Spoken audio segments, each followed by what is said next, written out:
Milk होता है, whole milk, तो उसमें वाफिर मिकदार में जो है वो कैल्शियम पाया जाता है, वो इसमें इंक्लूड किया गया है। इसके अलावा एग यॉक पाउडर, जो अंडे की जर्दी होती है, उसको पाउडर्ड फॉर्म में जो है वो इसमें इंक्लूड किया गया है।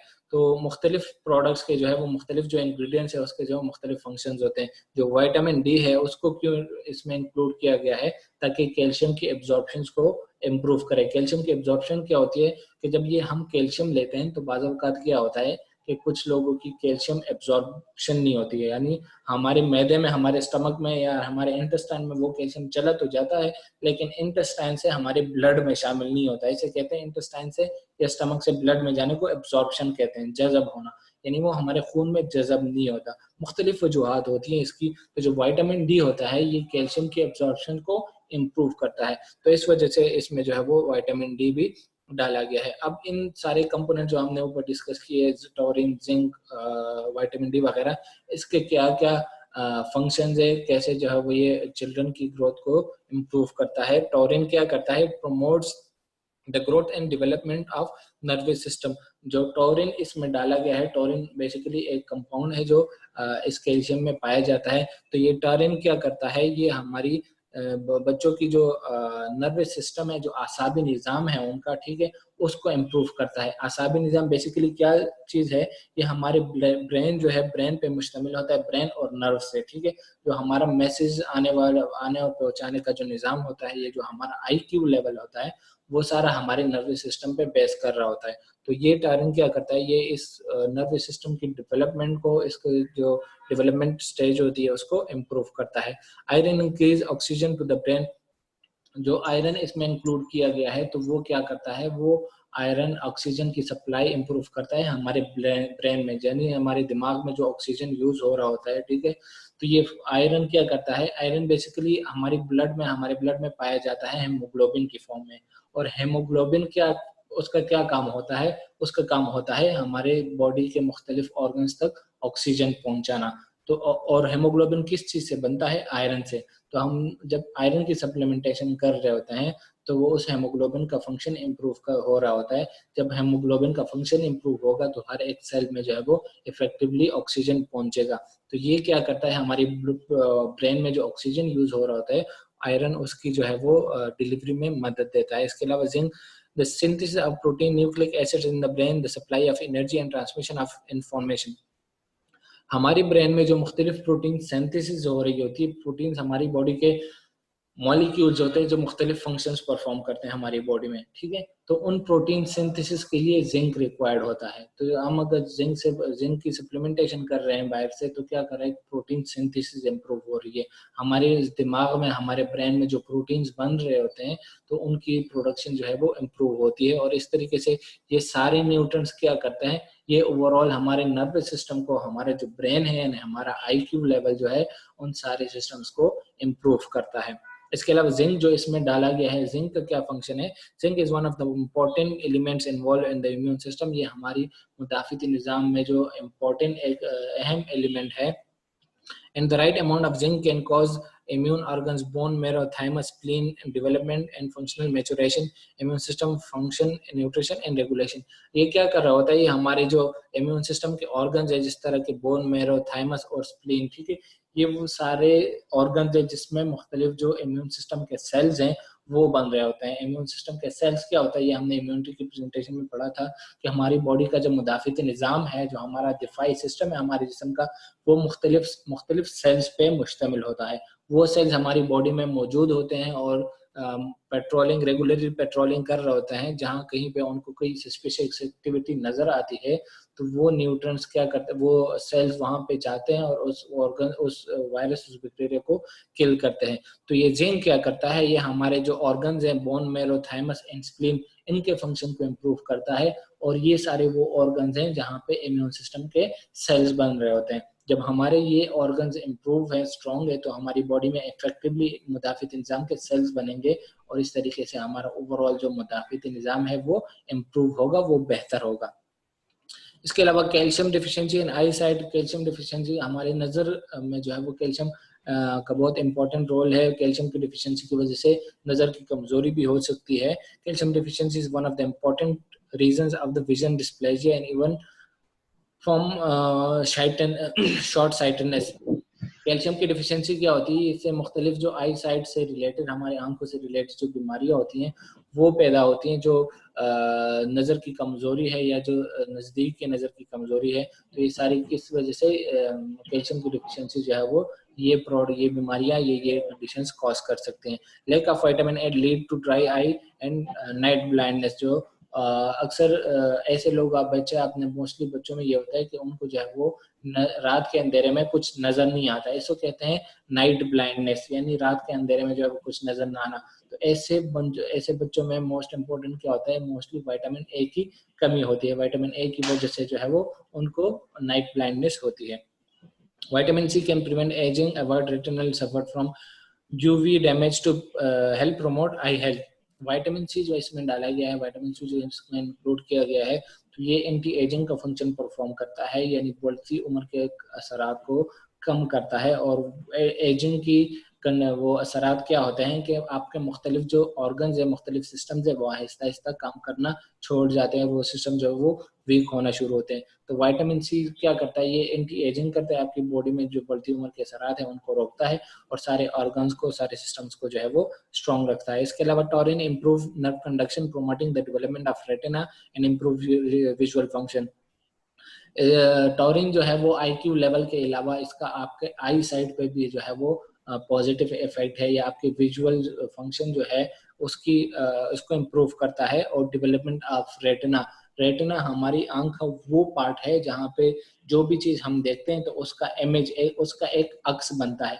इस रेटिना की वजह से जो है वो हम ये सारी चीजें नजर आती हैं. तो अगर हमारा रेटिना इम्प्रूव है, हमारा रेटिना प्रॉपर काम कर रहा है, तो इससे जो है वो हमारा ओवरऑल जो विजुअल फंक्शन है वो इम्प्रूव है. इसके अलावा zinc participate in variety of physiological functions in metabolism of I tissues. इसके अलावा जिंक क्या करता है, जो हमारी बॉडी में मुख्तलिफ फिजियोलॉजिकल फंक्शंस होते हैं, तो उसमें जो है वो जिंक का एक अहम किरदार होता है.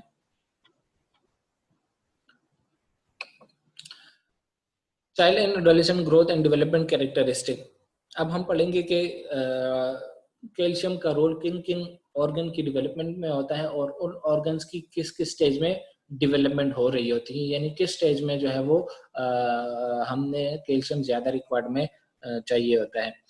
तो हमने स्टार्ट में जिक्र किया कि कैल्शियम का रोल है बोन डेवलपमेंट में. जो हमारी हड्डियां बनती हैं वो मोस्टली हमारी कैल्शियम जो लेवल है उसके बेस में बनती है. कैल्शियम बेसिकली हमारी हड्डियों का मैट्रिक्स होता है, ठीक है.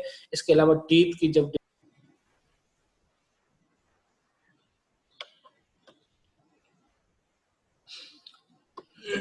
अच्छा, तो कौन कौन से ऑर्गन्स है वो बोन की डेवलपमेंट में, हड्डियां जो बन रही होती है उसमें कैल्शियम रिक्वायर्ड होता है. इसके अलावा टीथ की जो दांतों की डेवलपमेंट होती है उसमें कैल्शियम रिक्वायर्ड होता है.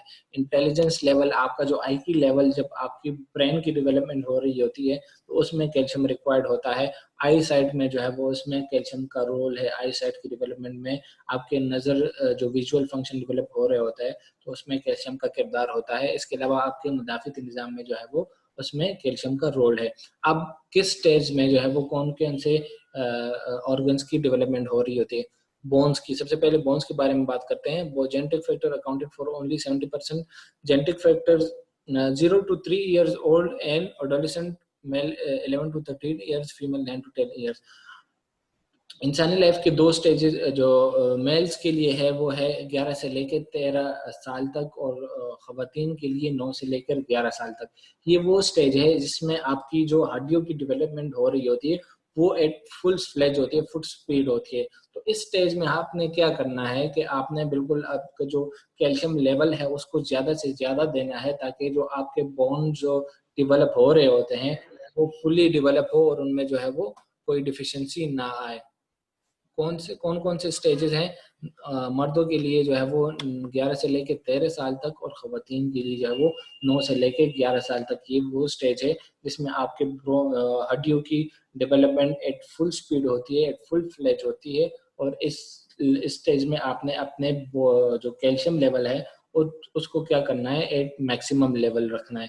इसके अलावा टीथ की डेवलपमेंट कब होती है, teeth begins to appear at around 6 month. जब बच्चा होता है तो 6 मंथ की एज में उसके दांत बनना शुरू हो जाते हैं. एंड दो से लेके 3 साल तक उसके जो है वो सारे दांत निकल आते हैं, जो इनिशियल दांत जो होते हैं, ठीक है।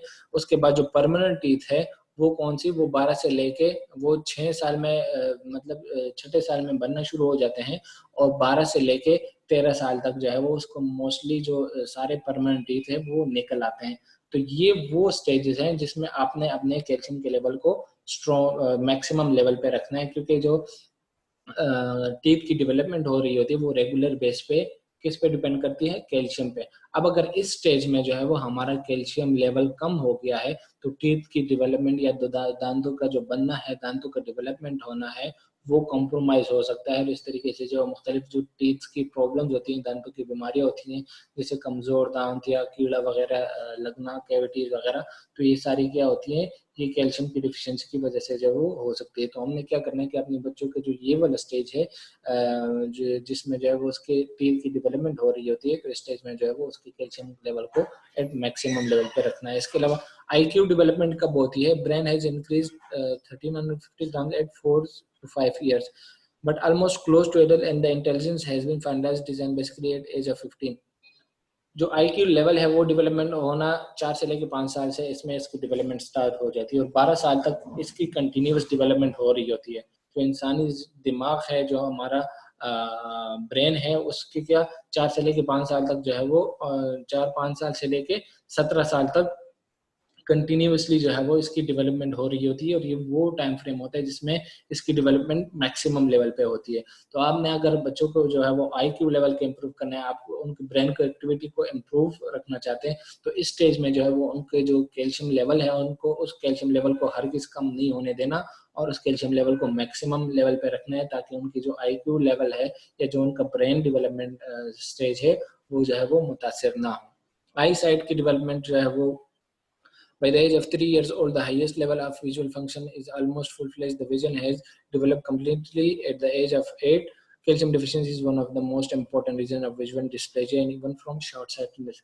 8 साल का एज तक 8 साल को जो एज है वो क्या है कि इनिशियल से लेके यानी हाँ 8 साल तक क्या हो रहा होता है कि आपका जो विजुअल फंक्शन है, आपका जो आई साइट है, आपका जो नजर है, उसकी कंटिन्यूस डेवलपमेंट हो रही होती है, ठीक है। जिस तरह के पता है कि एडोलेसेंट एज है वो ये एज मतलब 17 साल तक के एज में सारे ऑर्गन जो है वो डेवलपमेंट हो रहे होते हैं, लेकिन यहाँ पे हम हर ऑर्गन की जो है वो स्पेसिफिकली बात कर रहे हैं। तो 8 साल तक क्या होता है, आपकी जो आई साइट है उसकी कंटिन्यूस जो है वो डेवलपमेंट हो रही होती है, वो कंटिन्यूस बेस पे जो है वो बनते रहते हैं। तो इस स्टेज में जो है वो हमने कैल्शियम लेवल को इम्प्रूव करना है, मैक्सिमम लेवल पे रखना है। अगर हमारा कैल्शियम लेवल जो है वो नॉर्मल लेवल से इंक्रीज होगा तो हमें जो है वो आई साइड या नज़र की कमजोरी जो है वो उससे हो सकती है। इसके अलावा मुदाफित इंजाम जो इम्यून सिस्टम है उसमें भी कैल्शियम का किरदार है।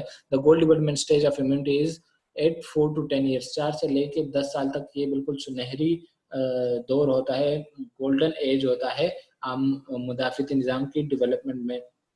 तो इस स्टेज में जो है वो हमने बाकी सारे न्यूट्रिएंट्स की इंश्योर करने के अलावा जो कैल्शियम लेवल है उसको मैक्सिमम लेवल पे रखना है, ताकि जो हमारा मुदाफित निज़ाम है, जो हमारा इम्यून सिस्टम है, वो फुली डेवलप हो और उसमें जो है वो कोई डिफिशियंसी जो है वो इसकी वजह से ना हो। इसके अलावा सेकंड नंबर पे जो कैल्शियम हमारा है वो है टाइम्स न्यूट्रन कैल्शियम पाउडर, ठीक है। द मेन कंपोनेंट्स एमोलेटिक bone calcium powder, oligosaccharide, defatted milk powder, vitamin A, vitamin D, vitamin C, iron, lactate. इसमें कौन कौन से ये सारे प्रोडक्ट शामिल है, और इसको स्पेसिफिकली जो प्रीवियस टाइम्स था, जो प्रीवियस कैल्शियम था, उसको स्पेसिफिकली चिल्ड्रन के लिए डिजाइन किया गया है। इसको जो है वो ओवरऑल जो नॉर्मल एडल्ट है वो भी यूज कर सकते हैं। इसमें कंपोनेंट्स कौन कौन से शामिल है, वही ज़ाइमोलेटिक बोन कैल्शियम है। इसके अलावा इसमें ओलिगोसैकेराइड इंक्लूड किया गया है। ओलिगोसैकेराइड बेसिकली कार्बोहाइड्रेट होता है, ठीक है। हमारी बॉडी में मुख्तलिफ जो बेसिक न्यूट्रिएंट्स है वो आपको पता होगा, proteins, carbohydrates, vitamin, minerals and ये सारी बेसिक न्यूट्रिएंट्स है। तो ओलिगोसैकेराइड बेसिकली क्या है, ये कार्बोहाइड्रेट और मुख्तलिफ बॉडी के जो फंक्शंस होते हैं उसमें ओलिगोसैकेराइड यूज होता है। इसके अलावा डिफैटेड मिल्क पाउडर होता है, फैट को रिमूव किया हुआ मतलब मिल्क पाउडर होता है इसमें। इसके अलावा विटामिन ए इंक्लूड किया गया है, विटामिन डी इंक्लूड किया गया है, विटामिन सी भी इसमें डाला गया है, एंड आयरन, लैक्टेट जो है वो ये सारे इसके कंपोनेंट है सारे इसमें इंक्लूड किया गया है. It is safer and natural source, एक कुदरती जरिया है कैल्शियम का, एंड परफेक्ट इंजाइमोलाइटिक बोन कैल्शियम. और जो कैल्शियम है ठीक है उस ये इंजाइमोलाइटिक बोन कैल्शियम है, यानी एंजाइम्स को यूज करते हुए जो कैल्शियम बोन से लिया गया होता है ठीक है. तो उस बोन को उस कैल्शियम को जो है मुख्तलिफ एंजाइम्स को यूज करते हुए बनाया गया होता है. एंड साइंटिफिक रीजनेबल और एब्जॉर्बेबल, और इसका जो एब्जॉर्प्शन कैपेसिटी है वो इम्प्रूव होती है. जो नॉर्मल जो कैल्शियम होता है उससे इसकी एब्जॉर्प्शन जो है वो ज्यादा होती है. कैल्शियम टू फास्फोरस लेवल इसका 2:1 रखा गया है. And cares for gastrointestinal irritant with non irritant and गैस्ट्रेट. और ये आपके जो इरिटेशन, कुछ कैल्शियम क्या होता है कि वो आपकी जीआई इरिटेशन कॉज करते हैं. तो ये इससे जीआई इरिटेशन जो है वो इसमें कम, मतलब कोशिश की गई है कि कोई जीआई इरिटेशन इससे ना हो, और इसको जो है वो बायोकम्पेटेबल जो है वो बनाया गया है. इसके अलावा accumulation and loss of bone. अब हम इस स्लाइड में एक चीज डिस्कस करेंगे कि आपकी बॉडी में जो बोन्स है उसमें कब एक्यूमुलेशन होती है और कब जो है वो लॉस ऑफ बोन होता है. ये किस स्टेज में जो है वो आपकी बोन्स में, आपकी हड्डियों में कैल्शियम डिपॉजिट हो रहा होता है, और किस स्टेज में जो है वो आपके बोन से जो है वो कैल्शियम लॉस हो रहा होता है. तो सबसे पहले एक्यूमुलेशन ऑफ बोन मास, वो स्टेज हम डिस्कस करेंगे जिसमें बोन्स की जो कैल्शियम की एक्यूमुलेशन हो. एक्यूमुलेशन की बेसिकली कहते हैं जमा होना, डिपॉजिट होना, ठीक है. डिपॉजिट होने को एक्यूमुलेशन कहते हैं. तो between 70% has been accumulated before 20 years of age. जो 20 साल से पहले की हमारी उम्र होती है उसमें जो टोटल कैल्शियम हमने लेना होगा ठीक है, तो उस कैल्शियम का 70% हमारी बॉडी में, हमारे बोन्स में डिपॉजिट या कम्युलेट हो गया होता है, हमारी बॉडी में, हमारे बोन्स में आ गया होता है. 10% has been accumulated between 20 to 30 age. 20 से लेकर 30 साल तक जो है वो 10%, बाकी जो 10% है वो एक्यूमुलेट हो गया होता है. Reach the peak at around 30 years old. और 30 साल तक क्या होता है, ये पीक एट द पीक होता है. हमारी हड्डियों में जो कैल्शियम लेवल होता है वो किस स्टेज में पीक लेवल पे होता है, at around 30 year of age.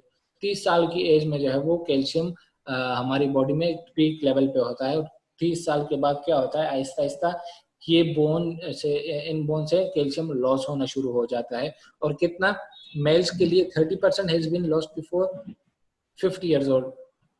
30 से लेकर 50 साल तक लॉस होता है, 30% लॉस हो गया होता है. मेल्स के लिए 30 साल से लेकर 50 साल तक जो उनका कैल्शियम लेवल था उसका 30% यानी 30% लॉस हो गया होता है. इसके अलावा जो फीमेल्स के लिए ये रेशो है 50% have been lost before 70. Females के लिए कौन से, जो 70 साल की एज है उससे पहले 50% ऑफ कैल्शियम जो उनका होता है उनकी हड्डियों में, तो वो लॉस हो गया होता है, वो हमारी हड्डियों से निकल गया होता है. तो ये बेसिकली कैल्शियम लेवल की वेरिएंस है मुख्तलिफ स्टेजेस में.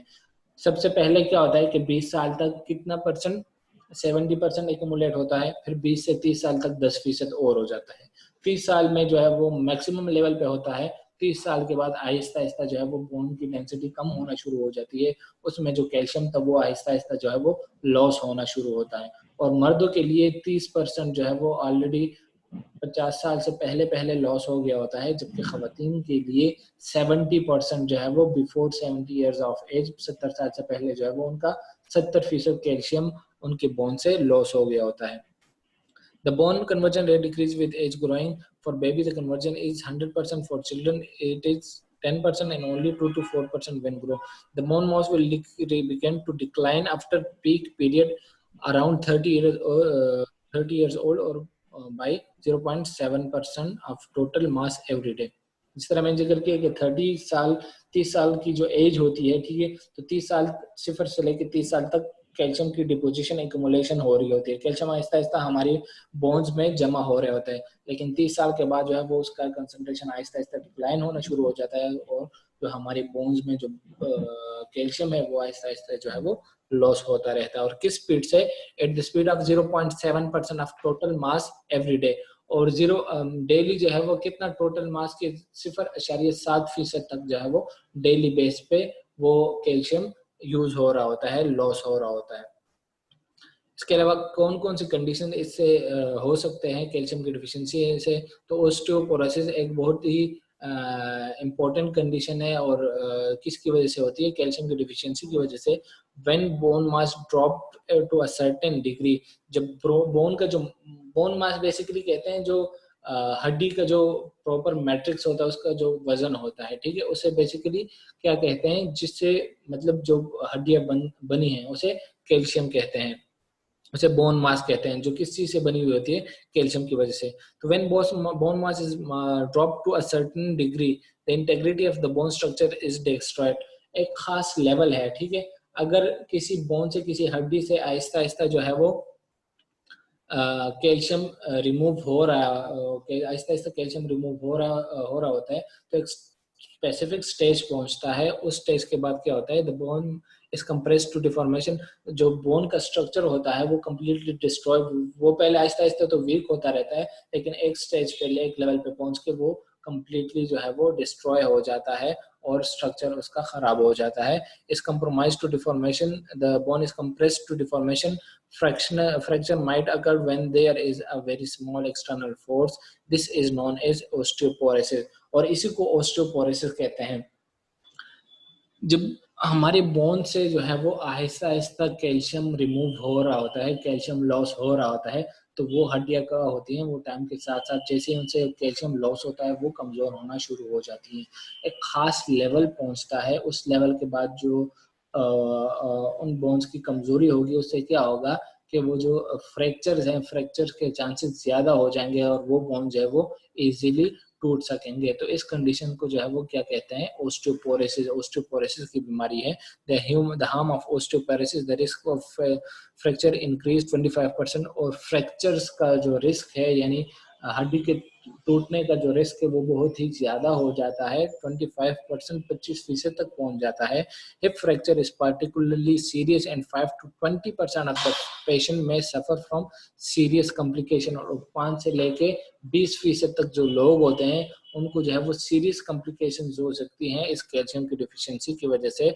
Died of ammonia thrombus in 1 year and 50% of the survivors could be disabled. और इसके अलावा जो बाकी कुछ लोग जो है वो कैल्शियम की डिफिशियंसी की वजह से उनकी डेथ वाकई हो जाती है और कुछ लोग सरवाइव कर जाते हैं. लेकिन उनमें से वो लोग, कुछ लोग ऐसे भी होते हैं जो सरवाइव कर तो जाते हैं लेकिन उनकी ओवरऑल क्वालिटी ऑफ लाइफ जो है वो डिक्रीज हो जाएगी. जिस तरह के फॉर एग्जांपल अगर उन्होंने कैल्शियम की डिफिशियंसी विथस्टैंड कर ली, लेकिन उनके जो बोन डेवलप होंगे, उनके जो हड्डियां डेवलप होंगे, वो उस तरीके से नहीं होंगे जिस तरह एक नॉर्मल बंदे के होने चाहिए. उनके बोन जो नी है वो नी नॉकिंग हो रही होगी, या बोर्ड लेग्स हैं, उनके जो टांगे हैं वो टेढ़ी होंगी, उनका कद छोटा हो सकता है, उनका मुदाफित निज़ाम कमजोर हो सकता है.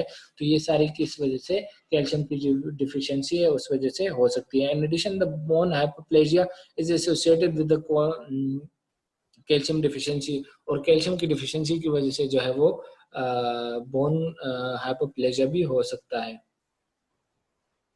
Osteoporosis is just behind us. अच्छा, ओस्टियोपोरोसिस की तादाद जो है वो, इस बीमारी की तादाद दुनिया में बहुत ज्यादा है. At present around about 200 million people around the world suffer from osteoporosis. Around the globe दुनिया में कितने लोग हैं? 200 मिलियन लोग हैं जो ओस्टियोपोरोसिस का शिकार है. Whose morbidity has become the 7th common disease. और ये बीमारी क्या है? ये दुनिया में सबसे ज्यादा 7वें नंबर पे पाई जाने वाली बीमारी है. Infrequently occurring disease, and also the ranks first among 5 major diseases endured by middle-aged and aged people. As the population is living longer, the global incidence of osteoporosis will increase 3 times. जिस तरह के आपको global जो एक trend नजर आ रहा है, उस ट्रेंड में क्या है कि लोग जो है वो आहिस्ता आहिस्ता लंबी जिंदगी जो है वो उन्होंने लंबी जिंदगी गुजारना शुरू कर दिया है. तो लेकिन जिंदगी तो उनकी लंबी होती है, लेकिन उस तरीके से जो गुजारनी होती है, जो हेल्दी लाइफस्टाइल है, वो नहीं होती है. और osteoporosis will increase, the global incidence of osteoporosis will increase 3 times. और अराउंड द ग्लोब जो osteoporosis का रिस्क है वो क्या है? इंक्रीज 3 times, 3 times मतलब 3 गुना जो osteoporosis की बीमारी है, osteoporosis की कंडीशन है, वो जो है वो आने वाले दिनों में 3 times इंक्रीज हो सकती है. In America, Europe and Japan, about 75 million people suffer from osteoporosis. जो ऑलरेडी डेवलप्ड कंट्रीज कहते हैं, यूरोप, 75 मिलियन 75 मिलियन किस चीज का शिकार हैं? ओस्टियोपोरोसिस की बीमारी का शिकार हैं. Which accounts and in China about 90 million people, 90 million patients which account for 70% of the whole population. और चाइना में जो ये फिगर है वो क्या है, 90 मिलियन यानी 90 मिलियन लोग जो है वो इस ओस्टियोपोरोसिस का शिकार है, जो कि क्या बनता है 7% उनकी टोटल आबादी, चाइना की टोटल आबादी का ये फिगर 7% बनता है. The World Health Organization WHO जो है वो क्या करता है, सेट्स अक्टूबर 20 अक्टूबर को जो दिन है वो किस नाम से बनाता है, द वर्ल्ड ओस्टियोपोरोसिस डे, यानी जो आलमी ओस्टियोपोरोसिस का दिन है वो मनाता है बिकॉज ऑफ इस जो है वो जो इसकी इम्पोर्टेंस है ओस्टियोपोरोसिस में, जो इसकी हाई एपिडेमियोलॉजी है, तो उसको हाईलाइट करने के लिए ये WHO क्या करता है 20 अक्टूबर को वर्ल्ड ओस्टियोपोरोसिस डे जो है वो मनाता है. इसके अलावा women should consume the calcium supplement all their lives. अब खवातीन को क्या करना चाहिए, उनको तो calcium regular through out the life, regular base पे लेना चाहिए. क्यों? क्योंकि जो खवातीन के जो मुख्तलिफ स्टेजेस होते हैं, हर एक स्टेज में जो है वो कैल्शियम की रिक्वायरमेंट होती है, कैल्शियम रिक्वायर्ड होता है. और अगर उस स्टेज में उस कैल्शियम की वो जो गाइडलाइंस है वो पूरी नहीं की तो इससे मुख्तलिफ कंडीशन, मुख्तलिफ बीमारियां जो है वो पैदा हो सकती हैं. From puberty large amount of calcium is lost along with the menstrual blood. Many women suffer from menstrual dysmenorrhea, nervousness, irritability, insomnia and other symptoms are associated with the loss of calcium. जो puberty का जो as होता है, जो puberty के as में मुख्तलिफ जो माहवारी साइकिल होता है, पीरियड होता है, ठीक है, तो उसमें मुख्तलिफ न्यूट्रंस लॉस होते हैं, जिसम से मुख्तलिफ जो न्यूट्रंस है, ग़िज़ा जो है वो लॉस होता है. और उस ग़िज़ा के साथ साथ जो कैल्शियम है, कैल्शियम का भी जो है वो हमारे जिस्म से लॉस होता है. इसके अलावा during pregnancy 30 gram of calcium supplement is needed. Pregnancy के दौरान 30 ग्राम तक कैल्शियम के सप्लीमेंट चाहिए होते हैं. Calcium deficiency short cause symptoms, इससे कौन कौन से अलामात हो सकते हैं कैल्शियम डिफिशिएंसी से? क्रैम्प्स, डिजीनेस यानी सर चकराना, गेस्टेशनल हाइपरटेंशन, जो प्रेगनेंसी के दौरान जो ब्लड प्रेशर का बढ़ना होता है, हाइपरटेंशन जो प्रेगनेंसी के दौरान होती है, इसको गेस्टेशनल हाइपरटेंशन कहते हैं, तो वो इससे हो सकता है. And endanger the lives of mother and child, और इससे जो है वो माँ और बच्चे दोनों की सेहत मुतासिर हो सकती है. During the lactation period mother is still the calcium source of her child. इसके बाद जो फीटल स्टेज से गुजर के ब्रेस्ट फीडिंग का जो स्टेज आता है ख्वातीन के लिए, तो ख्वातीन को उस स्टेज में भी रेगुलर बेस पे विटामिन जो कैल्शियम है वो कैल्शियम रिक्वायर्ड होता है. क्यों? क्योंकि वो जो बॉडी कैल्शियम कंज्यूम कर रही होती है वो किससे कर रही होती है, जो हमारी जो माँ की बॉडी में जो कैल्शियम पाया जाता है, तो वो बच्चा उस कैल्शियम को यूटिलाइज करते हुए अपनी बॉडी के फंक्शंस परफॉर्म करता है. तो इस तरीके से जो माँ की जो प्रेगनेंसी का जो एज होता है, ठीक है, प्रेगनेंसी का नहीं सॉरी, जो लैक्टेशन वो स्टेज होता है जिसमें माँ अपने बच्चे को दूध दे रही होती है. तो उस दूध के साथ जो है वो उसका बहुत ज्यादा कैल्शियम लॉस होता है, बल्कि लॉस नहीं, ट्रांसफर होता है टुवर्ड्स द बेबी. तो उस स्टेज में जो है वो उन खवातीन के लिए बहुत ज़्यादा क्वांटिटी में कैल्शियम रिक्वायर्ड होता है. और बच्चा कितना, जो 30 mg ऑफ कैल्शियम है वो डेली बेस पे बच्चा अपनी मदर से जो है वो ट्रांसफ़र होता है. जो कैल्शियम रिक्वायर्ड होता है छोटे जो बच्चे हैं उनके बॉडी के लिए, तो वो कितना होता है 30 mg तक. और वो ये कैल्शियम कहाँ से लेते हैं? अपनी मदर से लेते हैं फ्रॉम बाई ब्रेस्ट फीडिंग. जब ब्रेस्ट फीडिंग करते हैं तो उसके जो है वो 30 mg रोजाना की बेस पे बच्चे में ट्रांसफर होता है. तो इसलिए जो है वो लैक्टेशन के स्टेज में जो खवातीन होती हैं या जो माएँ होती हैं उनको जो है वो कैल्शियम की सप्लीमेंटेशन करनी चाहिए. After menopause women will lose abundance of calcium because of the inadequate of endogenous estrogen secretion. Old women are easier to suffer from fracture. The number is 3 times as higher as in men's. Menopause का जो stage है जिसमें जो है वो मुख्तलिफ जो खवातीन होते हैं उनके पीरियड्स आना बंद हो जाते हैं, उसको मेनोपॉज का स्टेज कहते हैं. 40 to 45 साल के एज में ये वेरिएट करता है. इस स्टेज में क्या होता है